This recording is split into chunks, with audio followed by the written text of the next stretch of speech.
Bom dia, pessoal. Então, como eu falei para vocês, vou fazer aqui a videoaula da aula de ontem, né? Que tive uns problemas aí com a minha internet, né? Ainda estou tendo ainda. Mas, como falei para vocês, ia gravar esse vídeo para mandar para vocês. E a gente continuar com os nossos assuntos para a nossa próxima avaliação. E eu estava olhando no livro de vocês, a gente vai iniciar a primeira lei da termodinâmica.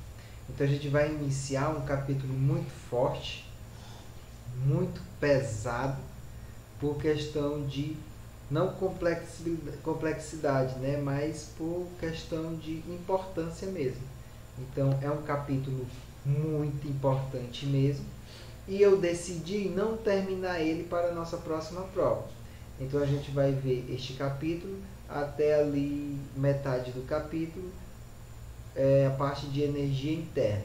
Então a gente vai parar em energia interna, porque a parte mesmo da primeira lei da termodinâmica eu vou deixar aí para quando a gente retornar no próximo semestre, porque eu acho que não vou jogar para vocês, porque ele é algo importante. E a gente tem apenas 3 semanas aí de aula e não dá para a gente trabalhar corretamente este capítulo, certo? Então, sem vexame, a gente vai conseguir ter um melhor aprendizado para este início do capítulo.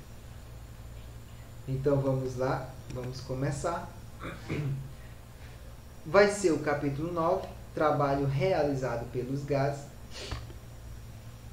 e que está relacionado à primeira lei da termodinâmica, certo?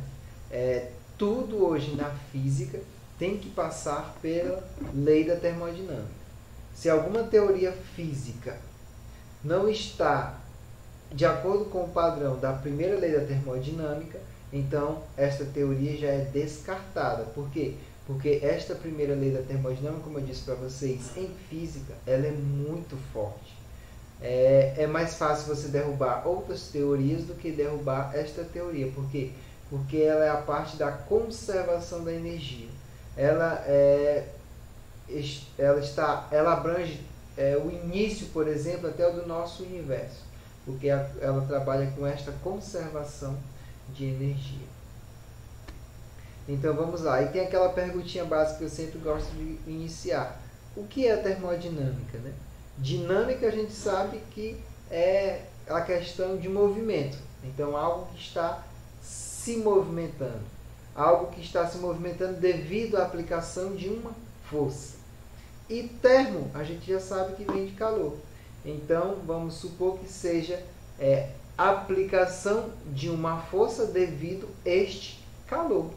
Então, o calor vai fazer com que surja uma força, e esta força vai ser capaz de tornar um objeto ou um sistema que ele entre em movimento, em estado de movimento. Então, o que é a termodinâmica? Eu coloquei aqui: estudo das leis que regem as relações entre calor, trabalho e outras formas de energias, mais especificamente a transformação de um tipo de energia em outra, a disponibilidade de energia para a realização de trabalho e a direção das trocas de calor. Ou seja, quando ele fala de trabalho, ele está falando de uma força que está, essa força responsável de deslocar um objeto. Então, toda vez que a gente fala de trabalho, a gente já está falando de força. Então, continuando, o trabalho realizado por um gás.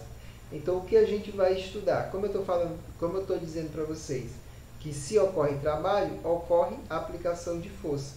Então, inicialmente aqui no lado esquerdo, estado inicial, nós temos aqui temperatura 1, pressão 1, volume 1. Lembrem lá das transformações gasosas, né?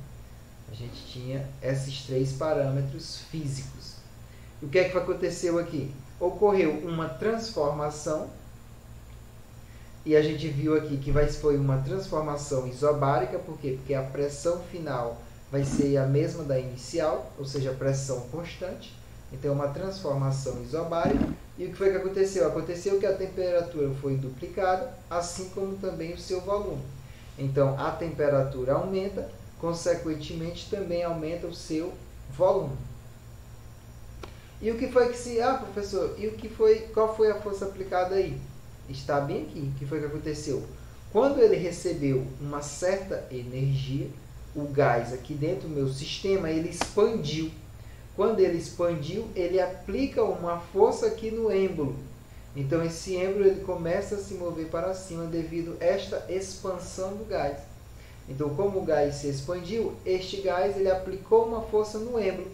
Então, o gás está aqui, ele expande e aplica uma força no êmbolo que começa a subir. Consequentemente, ele tem um ganho de volume, certo? Então, ocorreu o quê? Uma força que aplicou em um determinado objeto e esse objeto se deslocou por uma determinada distância. Se eu relacionar força aplicada e distância, a gente tem o nosso trabalho realizado pelo gás.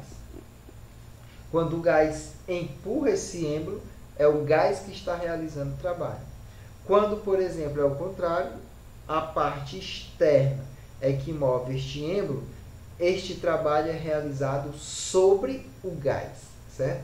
Então, pelo gás e aqui sobre o gás, certo? Então, quando falar de trabalho, existem esses dois tipos de trabalho com relação à termodinâmica, sobre e pelo gás.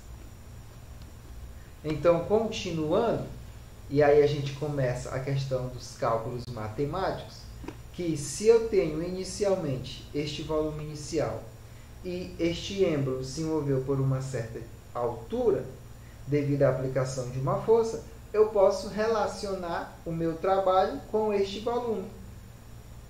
Então, eu tenho aqui a superfície, uma área, e esta área se moveu por uma certa altura.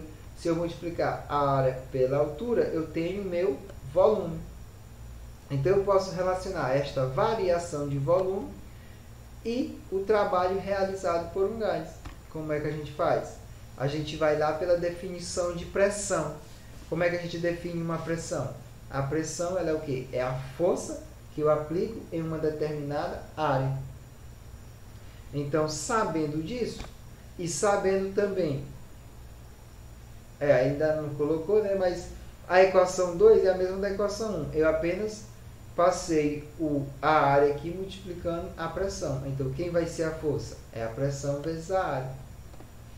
Agora sim, quem é o trabalho? O trabalho, nós aprendemos que o trabalho realizado é o quê? É a força que eu aplico em um objeto multiplicado pela distância com que esse objeto se move devido à aplicação desta força. Então, se o trabalho é força vezes deslocamento, eu posso passar o D dividindo, então a gente tem que o trabalho sobre a distância, que nesse caso é força. Então, substituir a força pelo quê? Por trabalho dividido pela distância. E como eu quero relacionar trabalho e volume, eu passo esse D aqui para o outro lado. Lembrando que esse D é a distância com que o êmbolo se moveu, ou seja, a altura. Então, passando o D multiplicando, eu tenho área multiplicado pela distância que ele se moveu. E essa distância é a altura. Então, a área vezes a altura é quem? O meu volume. Então, eu tenho aí que o trabalho realizado pelo ou sobre o gás, ele vai ser a pressão que esse sistema se encontra, multiplicado pela variação do volume. Ah, professor, então, é só pela variação do volume. Então, se eu tenho aqui um sistema, eu aqueço ele e o volume não muda, o trabalho vai ser zero? É isso aí. Quando não ocorre variação de volume, ou seja, quando for uma transformação isovolumétrica, o trabalho do meu sistema vai ser zero. Certo? Então, existe também uma maneira de calcular o nosso trabalho que ele coincide com a área do gráfico. Então, toda vez que eu tenho no sistema, no eixo Y, pressão, e no eixo X, volume, e se eu quiser determinar quem eu trabalho, o trabalho vai ser a área abaixo da curva que eu quero determinar. Então, por exemplo, se eu quero, aqui eu tenho a pressão, e eu quero saber qual é o trabalho do volume VA até o volume VB, então basta eu calcular esta área do gráfico. Lembrando, grandezas de trabalho, que é a mesma de energia, é diferente de grandeza de área. Área é metros quadrados, energia é joule. O que coincide é o valor numérico. Então, o valor numérico do trabalho aqui vai ser igual ao valor numérico da área, certo? As grandezas são diferentes, mas numericamente são iguais. E existem os trabalhos que a gente chama de trabalhos cíclicos, que é quando, por exemplo, o sistema ele faz uma transformação, depois desse tipo de transformação ele faz outro tipo de transformação, não sei quantas transformações ele podem fazer N transformações, porém ela vai ser cíclica quando ele faz essas transformações e volta para o mesmo estado inicial. Por exemplo, aqui, ó, ele estava no estado, na primeira figura aqui, lado esquerdo, ela estava no estado inicial A, transformou-se, meu sistema transformou para o estado B e depois retornou para o estado A. Então, quem vai ser o trabalho neste caso? O trabalho a gente sabe que vai ser o quê? Vai coincidir com a área. O que foi que eu fiz? Calculei este trabalho aqui, ó. Então, a área seria isso aqui, que está aqui, ó. E depois, o que foi que eu fiz? Calculei a outra área, a de cima. Então, eu fiquei com o quê? Apenas com esta parte aqui. Então, com um trabalho cíclico, a área do gráfico vai ser a região interna do trabalho, certo? Por quê? Porque eu subtraí esse cara aqui, ó, essa área toda aqui, por esta área aqui. Sobrou quem? Esse pedaço aqui, que é o trabalho que eu quero saber quando o meu movimento é cíclico, certo? E aí um exemplo disso, e o que a gente usa muito, é a questão dos nossos veículos, que a gente sabe que o que acontece lá? Os pistões, eles comprimem, eles expandem, eles comprimem, eles expandem, comprimem, expandem, comprimem, expandem. Isso é um movimento cíclico. Comprime, expande, voltou para o mesmo ponto.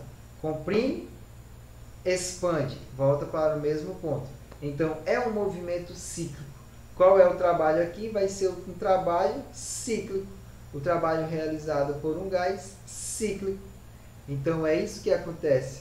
Temos aqui na figura, ó, esse objeto aqui ele começa a se mover, aí ele expande, joga gasolina, joga ar, depois comprime. Ocorre a combustão, ele absorve toda essa energia, joga para o sistema, expande de novo, joga ar, joga gasolina, comprime, explode, pega toda a energia, expande e aí continua neste movimento cíclico. O motor do nosso carro ele funciona desta maneira. Explicando mais devagar, né? Como é que ele funciona. Então o pistão ele é aqui, ele expande. Quando ele expande, abre um compartimento que ele joga gasolina e joga ar. Depois ele comprime. Essa compressão gera uma explosão aqui entre o gás e a gasolina. Essa explosão libera uma certa energia.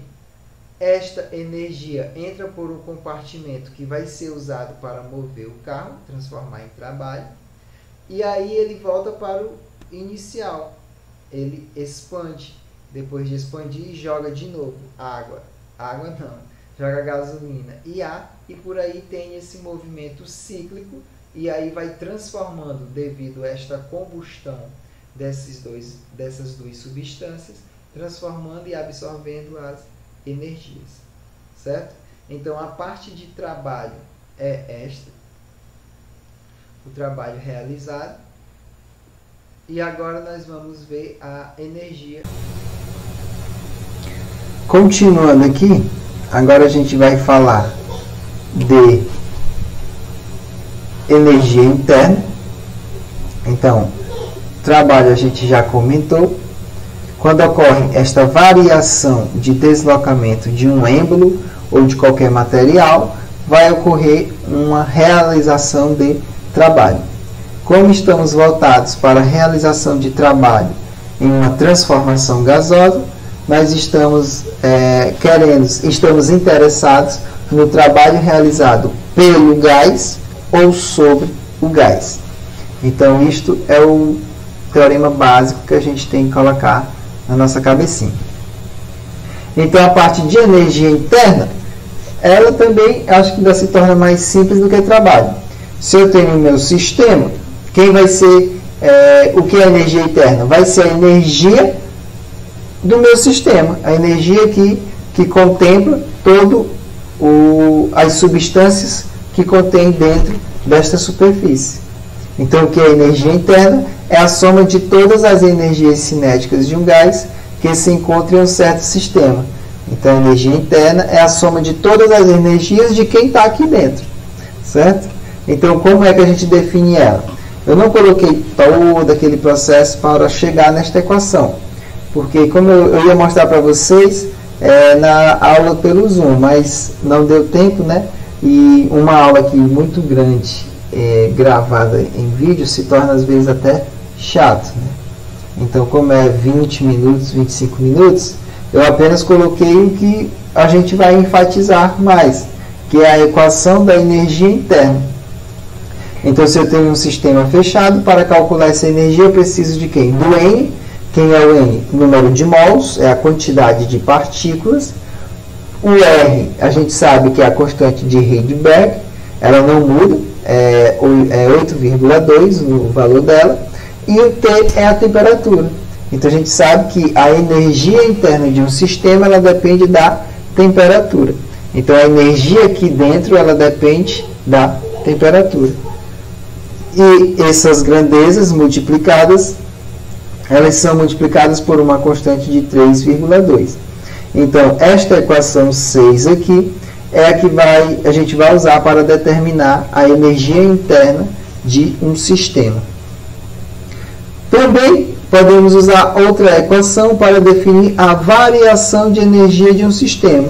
Ou seja, se a temperatura muda, a energia interna deste sistema também vai mudar. Então, eu posso dizer que a variação da temperatura vai gerar também uma variação da energia interna. E como é que a gente define esta variação da energia interna? Desta maneira, bem parecida, né? 3 meios vezes o N vezes o R vezes agora quem? A variação de temperatura. Se esta variação de temperatura for negativa, quer dizer que ele perdeu energia. A energia vai ser negativa. Se esta variação de temperatura for positiva, quer dizer que o meu sistema ele ganhou energia. Ou seja, o valor da variação de temperatura vai ser também positivo. Vamos ver agora, lembrando, este capítulo ele está relacionado à primeira lei da termodinâmica, porém, para a gente compreender a primeira lei da termodinâmica, precisamos colocar na nossa cabeça a definição de trabalho e a definição de energia interna. Por quê? Porque na primeira lei da termodinâmica nós iremos usar essas duas grandezas em apenas uma equação. Então, eu preciso conhecer antes dessas grandezas para depois eu usá-las na primeira lei da termodinâmica, que é a conservação da energia. Então, eu preciso colocar na cabeça essas duas grandezas. E pensando nisso, e também pensando no tempo que a gente tem, que é pouco, a nossa prova, o conteúdo da nossa prova vai ser apenas até essa parte de energia interna. Então, trabalho e energia interna é o que eu vou cobrar para nossa segunda avaliação bimestral, certo? Aí, quando a gente retornar, aí a gente começa a partir da primeira lei da termodinâmica, já sabendo das grandezas fundamentais desta teoria. Tranquilo? Então, aqui a gente encerra o conteúdo deste capítulo 9. É muito pequeno, dá para estudar tranquilo. E vamos ver agora alguns exemplos relacionados a estas grandezas. Então, o exemplo 1 ele diz assim: um gás ideal sofre a transformação pressão vezes volume conforme a figura a seguir. Calcule o trabalho realizado pelo gás em ATM vezes L. O que é que o problema está me dizendo? Ele está me dizendo que eu tenho um sistema, este sistema tem um gás aqui dentro, e o comportamento da pressão e do volume referente a este gás, ele é mostrado neste gráfico. E no eixo Y nós temos pressão e no eixo X nós temos o volume. Então eu tenho que a pressão ela está variando com o volume. O volume que a gente vê que ele aumentou, consequentemente também a pressão aumentou, né? Então alguma coisa aconteceu no meu sistema para que isso ocorra. Então o que ele quer? Ele quer que eu calcule o trabalho, ou seja, aconteceu uma variação de volume. Se aconteceu uma variação de volume, quer dizer que vai ter um trabalho realizado. E é este trabalho que é a questão que a gente calcula. E como foi que a gente aprendeu? Aprendeu que quando eu tiver um gráfico de pressão em função do volume, o trabalho realizado vai ser a área do gráfico. Então, quem vai ser o trabalho? Vai ser a área abaixo dessa curva aqui, ó, de 3 a 7, o volume de 3 a 7 litros. Então, isso aqui é um trapézio. Qual vai ser a área do trapézio? Base maior mais base menor, vezes a altura, dividido por 2. Então, a gente sabe que o trabalho coincide, isso é numericamente, certo? O valor numérico é igual, mas as grandezas são diferentes. Então, sabendo que numericamente ele é igual, a área do trapézio vai ser o quê? Base maior, que é 5, mais base menor, que é 2, está aqui na figura, vezes a altura, fica 7 menos 3 é 4, está aqui a altura. Tudo isso dividido por 2. 5 mais 2, 7, vezes 4, 28. 28 dividido por 2, aí a gente tem um trabalho de 14 ATM vezes litro. Então, este é o trabalho realizado sobre o gás. Ou pelo o gás, né? Como o volume aumentou e a pressão também aumentou, então foi o gás que expandiu e aumentou esse volume. Se o gás que expandiu esse volume, quer dizer que o trabalho foi realizado pelo gás. Exemplo 2. Em um processo a pressão constante de 2 vezes 10 elevado a 5 Newton por metros quadrados, um gás aumenta seu volume de 8 vezes 10 a menos 6 metros para 13 vezes 10 a menos 6 metros cúbicos. Aqui no primeiro volume é metros cúbicos. Calcule o trabalho realizado pelo gás. Então vamos para a resolução. A equação do trabalho é isso: pressão multiplicada pela variação do volume. É só substituição simples. A pressão é fixa, está aqui, 2 vezes 10 elevado a 5, está aqui, vezes a variação do volume. Quem vai ser a variação do volume? Vai ser volume final, que está aqui, 13 vezes 10 a menos 6, menos o volume inicial, que está aqui, 8 vezes 10 a menos 6. 13 menos 8, a gente vê que dá 5. 5 vezes 10 a menos 6. 5 vezes 2 dá 10. 10 elevado a 5 vezes 10 elevado a menos 6 dá 10 a menos 1. Então, fica 10 vezes 10 a menos 1. E essa multiplicação aqui, a gente tem um positivo. Então, a gente sabe que o trabalho aqui vai ser o quê? Igual a 1 joule. Então, nossa prova é muito simples. É apenas usar estas teorias e estas definições para calcular simplificadamente o trabalho realizado sobre ou pelo gás. E para a gente terminar, né, vai ficar 2 exemplos aí a mais para vocês. Por conta do tempo, vou terminar aqui neste exemplo. Vou mandar o slide, colocar também no sistema. Vocês podem pegar o slide e refazer essas continhas, esses exemplos, para fixar melhor na cabeça de vocês. Então, para a gente terminar, vamos ver aqui o exemplo 3, que diz assim: um sistema gasoso recebe do meio externo 2.000 calorias em forma de calor. Sabendo que uma caloria é igual a 4,2 joule, determine o trabalho realizado em uma transformação isovolumétrica. Então, o que foi que aconteceu? Eu tenho um sistema e este sistema recebeu uma energia de 2.000 calorias. Então, esse sistema recebeu energia, como se eu estivesse aquecendo esse sistema. Aí eu quero que eu calcule o trabalho realizado. A gente sabe que quando um objeto, quando um gás ele recebe energia, ele expande, né? Só que ele disse que essa transformação é uma transformação isovolumétrica, ou seja, o meu gás recebeu energia, mas ele não expandiu. Ou seja, ele aumentou a temperatura e aumentou a sua pressão, mantendo assim o seu volume fixo. E, como vimos, o trabalho é o quê? É pressão vezes volume, variação de volume. Se a variação de volume é zero, ou seja, se ele permaneceu com volume constante, logo o trabalho também vai ser o quê? Zero. Então, quando não ocorre variação no volume, não ocorre também trabalho realizado. Certo? Super fácil, super tranquilo, apenas atenção. Muito obrigado por vocês estarem assistindo esta aula. Espero que gostem. Terça-feira nós não temos aula, mas sábado vocês irão fazer meu simulado e neste mesmo dia eu coloco a lista que já vai servir como revisão para a nossa próxima prova. Então, muito obrigado, bom domingo para vocês e tchau, tchau. Até a próxima.